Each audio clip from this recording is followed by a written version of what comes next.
Hello my YouTube family. Episode के start में हम देखते हैं कि म्यूशन अपने अपार्टमेंट से बाहर निकलती है तो वो देखती है कि किसी मेल के शूज उसके अपार्टमेंट के सामने हैं।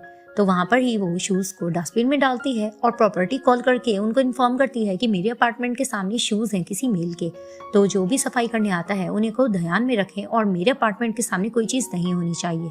तभी वो अपने काम पे चली जाती है और वहां पर वही ओल्ड वुमन बैठी होती है और वो कह रही होती है कि यंग कहाँ है, वो भला मुझे नजर आता है, वो मेरी डाइवोर्स करवा देगा। तो वहां पर ही सीनियर उनको समझा रही होती है कि ऐसा मत करें क्योंकि डाइवोर्स लेना ठीक नहीं होता और आप अपनी उम्र का लिहाज करें। तो म्यूशन उसी सीनियर से पूछती है कि यंग कहाँ है। तभी सीनियर उसे बताने लगती है कि वो याजा से फोन पे बात करते हुए जल्दी में वहां से गया है। तभी वो कहती है कि याजा तो अपने काम पर नहीं है। तो सीनियर कहने लग जाती है कि हाँ, मुझे भी कुछ अजीब लग रहा था, तुम अपने गैंग को थोड़ा संभाल के रखो, ये ना हो कि वो लड़की इसको ले डूबे।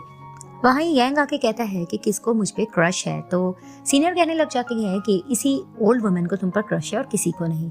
तो वहां पर ही वो ओल्ड वुमन कहने लग जाती है यंग से कि तुम भले नजर आते हो, तुम मेरी डाइवोर्स जरूर करवा दोगे। तो कहते हैं आंटी थोड़ा सब्र करे और उन्हें बिठा देता है। वहां पर ही वो आंटी के हस्बैंड मिस्टर डैंग को लेकर आता है। तो आंटी मिस्टर डैंग को देखकर कहती है कि बस अब बहुत हो गया, अब तो मुझे डाइवोर्स दे दो, इस मामले को कितना तुम खींच के रखोगे। तो वहां पर ही वो इनसे हेल्प मांग रही होती है। तो यंग भी उन्हें समझाता है लेकिन वो नहीं समझ रही होती। तो वहां पर ही वो म्यूशन से भी हेल्प लेती है। तो म्यूशन भी उन्हें कहती है कि आंटी इस प्रोसेस में 3 मंथ तो लग ही जाते हैं, आपको थोड़ा सब्र करना होगा। लेकिन आंटी बेसब्रा हो रही होती है और वो यही कहती है मुझे डाइवोर्स लेना है और वो रोने लग जाती हैं। तभी ये दोनों एक दूसरे की तरफ देखने लग जाते हैं। अब मिस्टर डैंग इनको पिक्स दिखाते हैं कि मेरी मिसेस जिसको पसंद करती है वो आर्मी में था।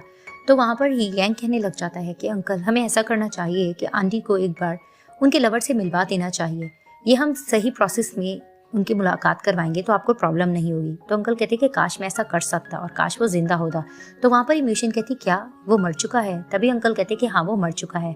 तो वहां पर ही म्यूशन कहती है तो क्या आप ये चाहते हैं कि हमेशा वो उनकी यादों के साथ जिंदा रहे, तो आप उनसे झूठ कहते रहेंगे। तभी फिर अंकल कहते कि हाँ मैं ऐसा ही चाहता हूँ, क्योंकि अगर मैंने उसको बता दिया तो उसको हैंडल करना बहुत ज़्यादा टफ हो जाएगा, इसलिए मैं चाहता हूँ कि वो उसकी यादों में जीती रहे। तो वहाँ पर ही म्यूशन कहती है क्या आप यही चाहते हैं कि वो आपकी वाइफ भी रहें और उसकी यादों में भी रहें। तभी फिर अंकल कहते हैं कि हाँ मैं ऐसा ही चाहता हूँ, क्योंकि मैं उसके साथ हमेशा ज़िंदगी गुजारना चाहता हूँ, तो मुझे ये सब करना होगा। तो वहाँ पर ही म्यूशन थोड़ा हैरान हो जाती है और वहाँ पर ही वो यंग को कहती है कि कुछ केसेस ऐसे होते हैं जिसका कोई सोल्यूशन नहीं होता।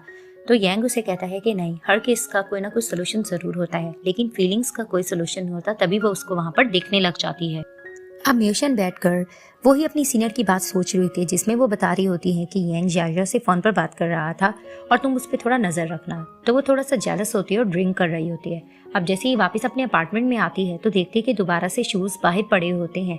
तो वो शूज को दोबारा से डस्टबिन में फेंकती है और प्रॉपर्टी कॉल करके दोबारा कहती है कि मैंने सुबह में भी इन्फॉर्म किया था, अब दोबारा से किसी मेल के शूज मेरे अपार्टमेंट के सामने, तो ये क्या मसला चल रहा है।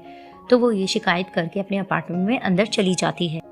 अब नेक्स्ट डे म्यूशन फिर से अपने अपार्टमेंट से निकलती है। तो वहां पर ही सिक्योरिटी गार्ड आकर उन्हें बताने लग जाता है कि हमने सीसीटीवी फुटेज देखा है, एक मेल पर्सन यहाँ पर अक्सर आता है और वो आप पे काफी नजर रखे होता है और अपने शूज वगैरह भी रख के जाता है। तो जैसे वो वीडियो देखती है तो कहती है कि नहीं नहीं, ये मेरा एक्स हस्बैंड है, तो किसी को इन्फॉर्म करने की जरूरत नहीं है। तभी फिर वो कहती है कि मुझे इस वीडियो की कॉपी मिल सकती है। तो वो गार्ड कहता है जरूर, तो उनको कॉपी दे देता है।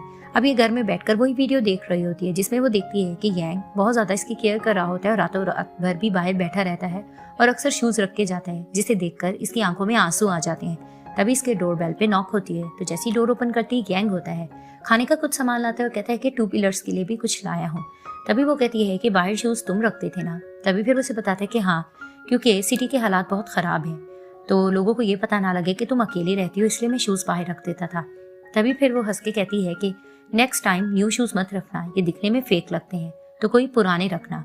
तभी वो कहता है कि नेक्स्ट टाइम मैं खुद ही यहाँ आ जाया करूंगा। अब उसको देखकर मुस्कुराती है। तो वहां पर सिक्योरिटी गार्ड दोबारा भाग कर आकर बताता है कि बाहर की लाइट और बल्ब्स वगैरह भी आपके एक्स हस्बैंड ही चेंज करते थे।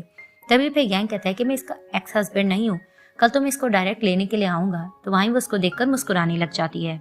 अब म्यूशन ऑफिस जाने के लिए रेडी हो रही होती है। तो जैसी वो रेडी होती है तो यंग का उसको मैसेज आता है कि स्पेशल कार लेकर नीचे आके खड़ा हूँ तुम्हारा ड्राइवर, तो बस पे जाने की जरूरत नहीं है, तुम नीचे कार पर आ सकती हो। तो जैसे ही वो नीचे जाती है तो कार में जाकर यंग के साथ बैठती है। तो वो उसको गुड मॉर्निंग करता है और उसे कहता है कि तुम्हारे लिए स्पेशल ब्रेकफास्ट बना कर लाया हूँ। तो जैसे वो सैंडविच खाने लगती है तो वो अपने चीक्स आगे करता है और उसको कहता है क्या तुम कोई कीमत अदा नहीं करोगी। तभी वो खामोशी से उसको देख रही होती है। अब वो उसको किस नहीं कर रही होती। तभी उसे कहता है कि ठीक है, चलो कीमत अदा नहीं कर सकती तो मुझे एक बाइट तो दे दो ब्रेकफास्ट का। तो वो मुंह फेर कर बैठ जाती है। अब ये दोनों मस्ती ही कर रहे होते हैं कि यंग को कॉल आती है। तो जैसे ही वो कॉल अटेंड करता है उसके बाद वो म्यूशन को बताता है कि मिस्टर डेंग की वाइफ हॉस्पिटल एडमिट है।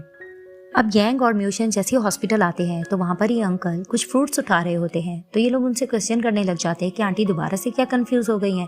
तो अंकल बताने लगते हैं कि हाँ, वो दोबारा से डाइवोर्स की बात कर रही है। तो वहाँ पर ही म्यूशन को देखकर आंटी कहने लग जाती है कि तुम इसीलिए आई हो ना, मेरी हेल्प करोगी डाइवोर्स में। तो वो आंटी को कुछ समझा रही होती है। तो आंटी का गुस्से में एक बॉटल पे हाथ रखता है। तो वो म्यूशन को लगने लगती है, लेकिन यंग बीच में आ जाता है और वो बचा लेता है म्यूशन को। तो वहाँ पर ही म्यूशन उसको देखने लग जाती है। तभी वो आंटी को चिल करता है कि आप थोड़ा रेस्ट करें, मैं ज़रूर आपकी डाइवोर्स करवाऊंगा। और आंटी रेस्ट करने लगती है। तभी फिर बाहर म्यूशन इसके हाथ पर मरहम कर रही होती है और यंग से यही डिस्कस करती है कि आंटी कुछ अजीब है। जब इनको याद आता है कि मिस्टर डेंग इनके हस्बैंड हैं तो उनके साथ ठीक हो जाती है। और जब ये भूल जाती है तो ये डाइवोर्स की बात करती है, कितना टॉर्चरिंग है ना। तो वहाँ पर ही यंग कहता है कि हाँ है तो ऐसा, ये अपने पुराने आशिक से मिलने की बहुत जिद कर रही है तो इसको कुछ हैवी मेडिसिन देनी पड़ेगी। तो वहाँ पर ही म्यूशन कहती है कि वाकई तुम इसके पुराने आशिक को कहीं से इसे मिलवाने की कोशिश करोगे। तो वहाँ पर उसको आइडिया आता है। तो वो कहता है कि हाँ, मैं ज़रूर ऐसा करूँगा। फिर दिखाते हैं कि म्यूशन उस ओल्ड लेडी को रेडी करती हैं और वो ओल्ड लेडी अपने पुराने आशिक से मिलने लग रही होती हैं। तो इस चीज़ के लिए एक्साइटेड होती हैं और वहाँ पर ही म्यूशन उनको कहती है कि पीछे मुड़कर देखिए, आपके लवर आ चुके हैं।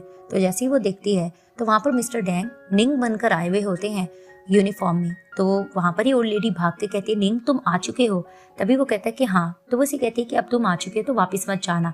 और मिस्टर डेंग निंग की एक्टिंग करके कहते हैं, हाँ मैं वापस नहीं जाऊँगा। तभी वो कहती है कि मैं तुमसे मिलना चाहती थी और ये बताना चाहती हूँ कि मेरी शादी हो चुकी है, मेरे पेरेंट्स ने अरेंज की थी। तो क्योंकि अब मेरी शादी हो चुकी है तो मैं तुम्हें ये बताना चाहती हूँ कि मैं डेंग के साथ लाइफ गुजारना चाहती हूँ। मैं बेशक डाइवोर्स चाहती थी, लेकिन अब मैं उसके साथ लाइफ गुजारना चाहती हूँ, उसके साथ बहुत सी बातें करना चाहती हूँ और खुश रहना चाहती हूँ। तो मिस्टर डेंग जैसे ये बात सुनते हैं तो खुश होकर कहते, क्या वाकई तुम निंग को यही मिलके बताना चाहती थी कि तुम डेंग के साथ लाइफ गुजारना चाहती हो? तो उसे कहती हाँ। तभी वो खुशी से उसको हक करते हैं। तो कहती, क्या तुम निंग नहीं हो? तो उसे कहते कि नहीं, मैं तुम्हारा रियल हस्बैंड हूँ। और वहाँ पर ही वो खुशी से उसको गले लगा लेते हैं। और यहाँ पर ही यंग और म्यूशन देखकर इनको इमोशनल होते हैं। तो दिखाते हैं कि वही लेडी म्यूशन के साथ खड़ी होती है और कहती है कि तुम्हारा दिल बहुत बड़ा है। तो वो कहती है, मेरा दिल बड़ा नहीं है, यंग का दिल बड़ा है। ये सारा सेटअप उसी ने कराया है क्योंकि वो चाहता है कि आप दोनों की दोबारा से शादी हो, तो अब अच्छे से लाइफ स्टार्ट करना। तो वहाँ पर ही मिस्टर डेंग आते हैं। तो स्टेज पर ओल्ड लेडी उनके सामने खड़ी होती है। तभी फिर वो उसको दोबारा से प्रपोज करते कि तुम मेरे साथ शादी करोगी? तो वो कहती है हाँ ज़रूर। तो वहीं वो कहती है, क्या तुम पूरी ज़िंदगी भर मेरा साथ दोगे और मेरे साथ रहोगे? तो मिस्टर डेंग कहते हैं कि बस मुझे इस चीज़ का डर है कि अगर मैं तुमसे पहले चला गया तो तुम्हारा ख्याल कौन रखेगा। वहाँ पर ही वो इनको रिंग देते हैं। तो दोनों रिंग एक्सचेंज करते हैं। वहाँ पर म्यूशन और यंग इनको देखकर थोड़ा इमोशनल होते हैं और वहाँ पर म्यूशन की आंखों में भी आंसू आ जाते हैं इनकी स्टोरी देख के। और ये पार्ट यहाँ पर ही एंड हो जाता है।